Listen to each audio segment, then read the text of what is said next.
Hey everybody, this is Andrew with MMA Sucker. With me, I got Nathan Kelly, who will be taking on Vikas Singh Ruhil at Bellator Championship Series Belfast, Friday, March 22nd. As of now, available on the zone in Europe, but hopefully we'll get a word on when it's available in the United States. But Nate, thank you so much for joining. I really appreciate it. No worries. Thanks for having me, man. So I don't know. So I gotta ask, are you going by Nathan now? Because there seems to be another Nate Kelly on the card. Is that Yeah, correct? yeah. That's young Nate. Me and young Nate training together. Yeah. So it's two Nate and So Kelly's on the mat training together. so you're are you old Nate and he's young Nate? I'm old and he's young. I Okay. hate the fact that I'm only 26 and I'm classified as old. That really hits home with me. But I'm old Nate. I'm old Nate. Yeah, yeah, definitely. So at the gym, like whenever you guys are in the training room, is that how they have to like they'll like your coach will say old Nate or young Nate? Is that how they differentiate between the two of you? Sometimes, but like normally when the coach is saying something to you, he'd be right beside you, so he'd know that I'm getting it that he's saying it to me, you know what I mean? Like, so if you get me like that, but yeah, sometimes he has to laugh. John would have to laugh saying old Nate, young Nate, you know what I mean? But yeah, no, it's quite it's very ironic, isn't it? Two Nate and Kelly's training in SBG, both from Ireland. It's funny, like That's so funny because I know the first time we talked PFL had you as Nate Kelly, and then when they sent me this, they wrote it down as Nathan Kelly. yeah. And Yeah, see, Nate does go as Nate more than I would, you know what I mean? But I think it was really when I started fighting for PFL, everyone was calling me Nate because it's just the American way to say Nate, you know what I mean? mhm.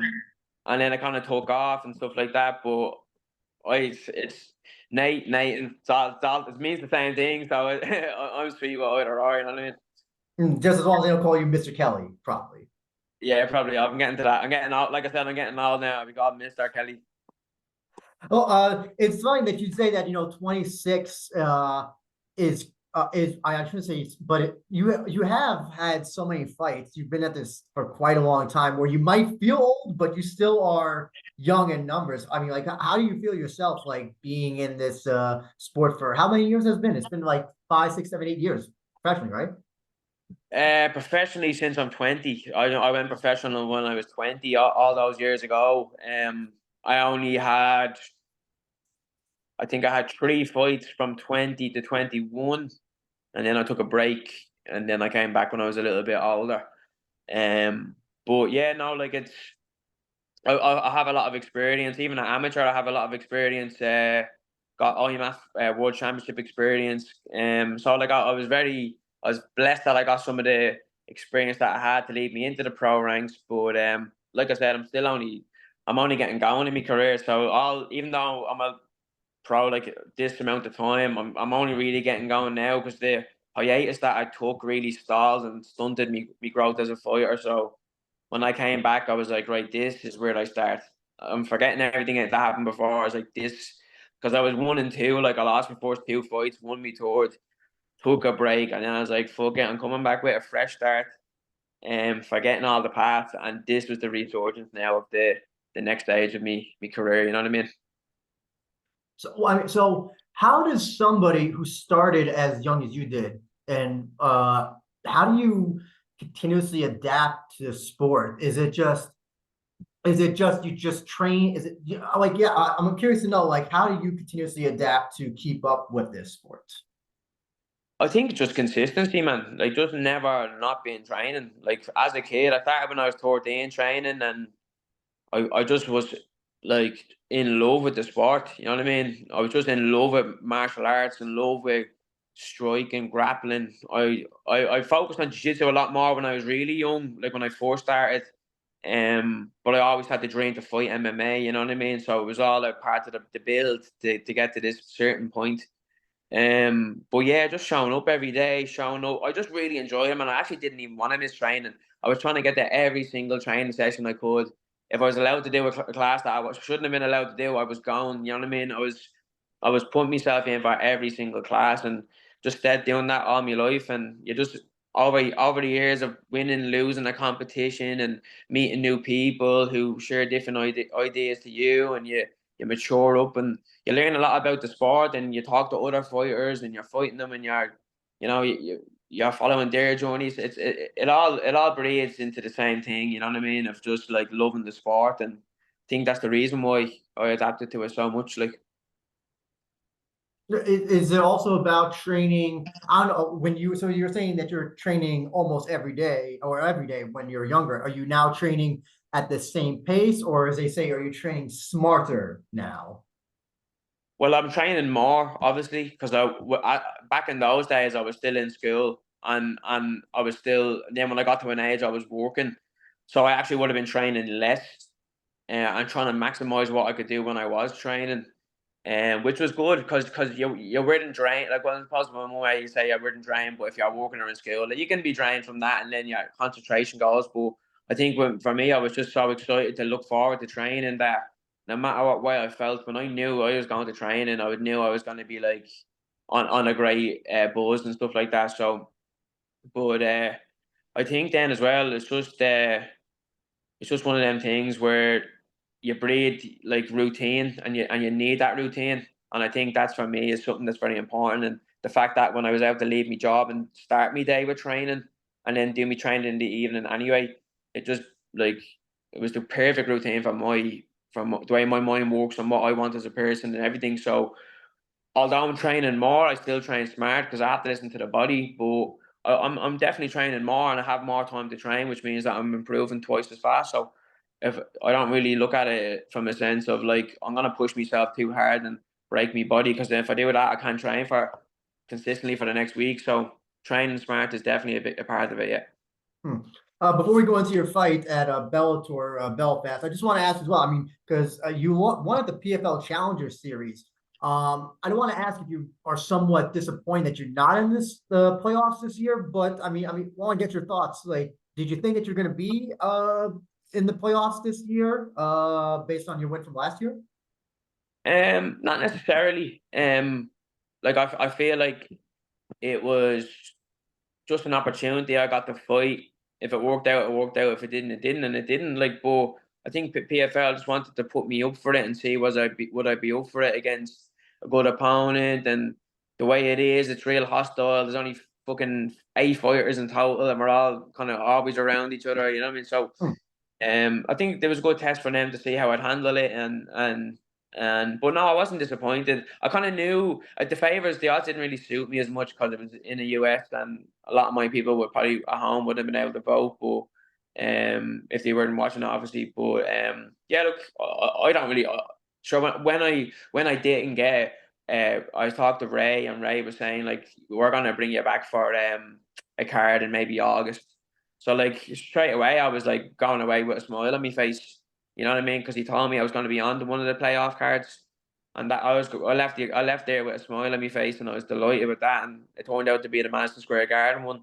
So like I literally couldn't have had like a better start to my career with PFL, and I'm just enjoying the journey. You know what I mean? And I'll get there eventually. I will get to that season. Like, there's no doubt about it. That's what I'm building towards. But when it happens, and I'll be ready for it when it does. And so let's talk about your fight against Vikas Singh Ruhil. Yeah. I want to know, do you know anything about him? Did you research him, or did your coaches research him? Anything along those lines? Yeah, I actually fought with him on the same night on the Challenger Series. He opened the card, so Oh, I was actually sharing the changing rooms and stuff with him. You know what I mean? He was in the blue corner and I was in the blue corner, and yeah, so I would have been around him all week. He's a lovely fella, in fairness, very nice, very humble, real proper like sense of the martial arts about him. He's real, like, just a real respectful guy. His coach was the same. But yeah, no, I would have had a look at him there, obviously, because I scope out everyone who I'm in the training room with, probably just in me subconsciously. I don't even realize I'm doing it, but you kind of just take a look at people and suss them out, and yeah, like he didn't do too well in the fight. I saw some openings that maybe I can capitalize on if he comes out fighting the same way. But yeah, no, like, I didn't do too much into him. I kind of understand his game. I kind of see holes in his game. I have a few shots selected that I want to do, and it's just about going out and trying to do it on the night now, and you know, really trying to cement my name further in the history of MMA. And I feel like I can KO him inside 2 rounds if I'm if I'm like doing what I'm doing and training. You know what I mean? Is that a prediction? Are you saying KO within this round two or something like that, or Yeah, you want to make something like? I think I'll knock him out inside 2 rounds. I mean, so what do you think about his style as a fighter? I watched some videos of him. It's kind of like I don't know how to describe it, but I guess there's no discernible style that he really has. Kind of, it's kind of I don't want to say basic. That's the wrong word, but I mean, yeah. What do you think about him? What do you think about his fighting style? Yeah, I don't see like nothing really stands out to me. Like, but obviously he's gonna have heart and toughness and stuff like that, which you at least expect from any fighter. So it's just about me capitalizing on what I do better more than what he does, than what he does. And there's not a whole lot he does. Sometimes he's kind of just always waiting to pounce or waiting for something, but that never comes in a sense. But with me, you know, there's always going to be something coming. You know what I mean? And this is where we're going to test. You know, someone Hmm. with that fighting style and come at them and look to put them away. You know what I mean? So this is the perfect fight for me to prove myself yet again. And yeah, I'm hoping that I can get it done inside 2 rounds like I'm feeling. I feel like once I get my shots going, once I start picking the target, I think I can land some clean shots and put them away. Yeah, definitely. Hmm. You're also part of a unique section of or group of fighters who lost at the beginning of their pro career, but have now gone on an insane. I think you were on a 10-9 fight winning streak, I believe. 9 at the minute. I'm hoping to make it 10 now in 2 weeks' time. When you go on a streak that long, does every does you so you win this one, this becomes 10th. Does the 11th become harder, and then does the fight become after the 11th hard? Does each fight become harder in a sense of, I mean, yes, it's winning, but also it's also maintaining that I guess that upward trajectory. Yeah, it's a funny one. It's all about perception of it. You know what I mean? Like it's if you perceive that as pressure, if you look at that as added pressure to keep it intact, your brain is gonna naturally respond to that stress you're putting it under and feel like it's gonna weigh you down more. I just don't really think too much into it. I just like I said before in a few interviews, all I can control is my performance. And once I prepare as best as I can and I cut no corners and I do everything, I believe that would be enough to beat anyone. You know what I mean? So I have to just come in with that approach, and that's the way I'm thinking. And like I just don't see it as added stress or added pressure. I just focus on the controllables, and that's just getting the win. You know what I mean? Hmm. Yeah, because also then there's the flip side that I guess you can say. I guess the most notable example is BJ Penn, who kind of just started getting lazy, kind of just going through the motions because he just nobody else could beat him, and he Yeah. knew that. Anderson Silva maybe also in a way. Is that also how do you prevent yourself from getting to that mindset of, you know what, I'm this good, I'm on this streak, and I don't have to train as much because I know I'm that good. Yeah, I don't know. I think that's a bad trait to have if you're any way true professional to your craft in any field of life, not even just fighting. You know what I mean? I really do think that I just uphold to a true. I'm I'm a working man. I've always worked. Like even outside of fighting, had a full-time job. I'm a working man. You know what I mean? I'm a working class man. Like you know what I mean? All I know is the graft, and I feel like if you're at that level of mentality that you have to drop it, it's probably time just to call it quits. You know what I mean? Because if you don't have the energy and the time to keep it as consistent as it can be, there'll be a quick downturn, and things will just start to slip out of your grasp. And so one of them things when you come off the ball, a lot goes wrong, but when you're on the ball, a lot goes right, and it's just a way of life, really. Hmm. Also, got to mention as well, this will be in Belfast. I know. Wait, no, sorry. Yeah, it's Belfast. I'm sorry, Yeah, Belfast. Belfast. Yeah, yeah. So, wait, hold on. Remind me, is Belfast part of Ireland? No, it's not. It's Northern Ireland, It's right? Northern Ireland. Yeah, Okay. Northern Ireland. Gotcha. Okay, so for the sake of the question, I'll point as this: is it harder to train or to compete in front of kind of your hometown people, where there's gonna be a lot of people supporting, or is it easier to fight when you're kind of the away fighter? I love fighting in front of my own people. There's something about fighting in front of your own people and your own crowd and your own hometown that just it's you can't relate to it unless you felt it. You know what I mean? But like even like that, just knowing that like my nieces and my nephew and my sister and my mom, my dad are all my best mates. Knowing they're all there watching me is fuel to my fire, and I kind of want to go out and put on a show for them alone, and in doing that, like I end up putting on a show for everyone. Fingers crossed, you know what I mean. So that alone actually gives me such energy, and I find like I like almost like not saying I need it, but like the buzz I get off that is unreal, and it definitely helps me. But like my whole career, I fought in enemy territory against enemies. You know what I mean? So like Mm, I'm so used to that as well because all I did my whole life was fight elsewhere in Ireland and elsewhere in Europe and the world and whatever. So yeah, but it's something I'm used to, but something I also love. You know what I mean? mm. So you win this fight. You get the KO, like you said, within 2 rounds. What would you like next from either be it Bellator or PFL? To be honest, I want to fight two more times this year. Um, and see out the three. I've fought three consistently for the last few years, and I feel it's the perfect schedule for me. So I'd like two more fights and see what happens then. You know what I mean? Maybe make some more plans. See what happens. You know what I mean? And we'll go with the flow. All I know is I'm having this fight, and I want to fight two more times, and then we can discuss where, when, how, why, all that jazz. You know what I mean? Gotcha, gotcha. I also want to ask, while doing research on you, you have a business called KO Acai. Yeah. Oh yeah. Why did you decide to open an acai business? Um, I think just because one, I kind of really like acai. I love the taste of it. I'm kind of addicted to it.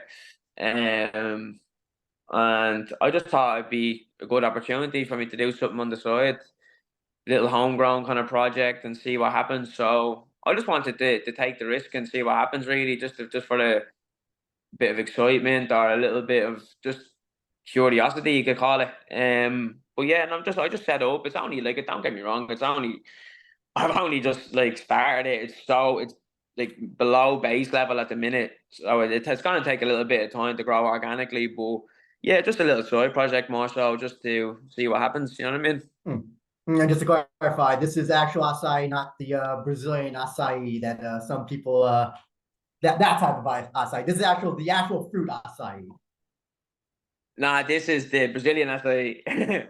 Oh no, it is. Oh, I'm sorry. I stand corrected. I stand corrected. No, but it's Um, damn good acai. It's damn good acai. Honestly, it's really tasty. It's something we can pride ourselves in.